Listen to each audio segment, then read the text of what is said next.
سلام، امیدوارم حالتون عالی باشه. به یک آموزش دیگه در نرم افزار مارولس دیزاینر خیلی خوش اومدید. در این قسمت قراره یک لباس دیگه طراحی کنیم. ابزار ترسیمی رو بر میدارم، پولیگان رو بر میدارم و قراره یه تاپ و یه دونه دامن جدا واسش طراحی کنم. محیط رو باید دو بعدی کنم.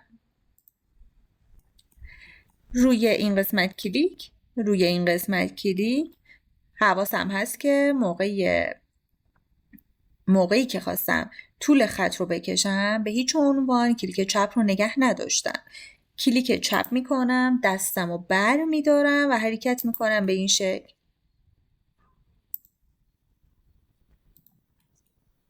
دوباره اینجا یه دونه کلیک دیگه میکنم. برای نصف دیگه الگو کپی میکنم، در فضای خالی میرر پیست میکنم. الگوها رو انتخاب میکنم، روی الگو کلیک راست، گزینه کپی. در فضای خالی کلیک راست و گزینه پیست برای الگوی پشت. محیط رو دو بعدی و سه بعدی میکنم. الگوی پشت انتخاب و اینجوری با گرفتن کلیک چپ روی الگو و نگه داشتن کلیک چپ حرکتشون میدم به قسمت پشت آواتار.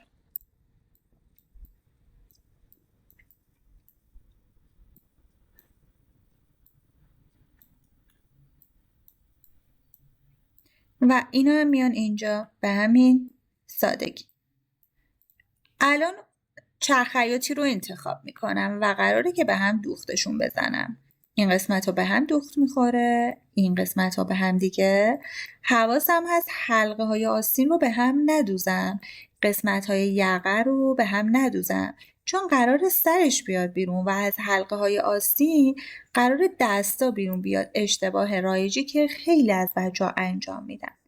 درس ها هم به هم دیگه دوخته میشه و بعد از اینکه دوخته شد روی این گزینه کلیک میکنم تا تنخورش رو ببینم. و بعد از اینکه تمام شد خاموشش میکنم. گفتیم هر ابزاری که انتخاب کنیم با کلیک کردن روی این اصالت انتخاب خارج میشه. اینجا هم به همین شکله، با کلیک کردن روی این قسمت اصالت انتخاب خارج میشه. ابزار پولیگان رو مجدد انتخاب میکنم، یه دونه دامنم واسش میخوام. اینجا کلیک، اینجا کلیک و به این شکل ادامه میدم.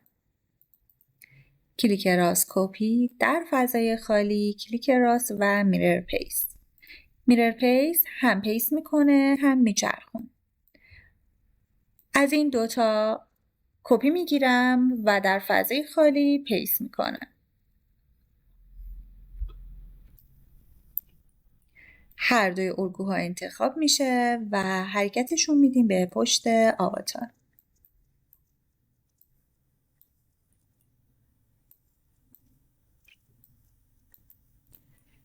خب بعد از اینکه طراحی انجام شد باید اینها رو به هم دوخت بزنیم. چرخ خیاطی انتخاب و یک کلیک اینجا، دستم رو بر میدارم، روی خط مجاور کلیک میکنم.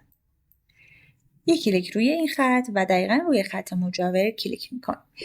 یه نکته‌ای برای این دوخت ها هست، اینه که شما اگر بالای خط کلیک میکنید اینجا هم باید دقیقا همونجا کلیک کنید، بالا کلیک کنید. اگر اینجوری بشه دوختاتون وزدری بشه اشتباهه و باید با زدن کنترل زد، گرفتن کلید کنترل و زد یک مرحله برگردید عقب و مجدد دوخت ها رو ادیت بکنید.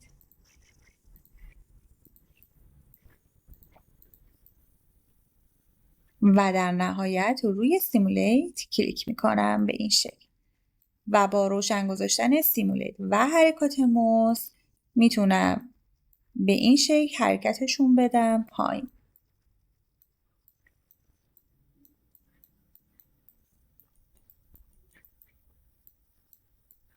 و مرتب و منظم بشه.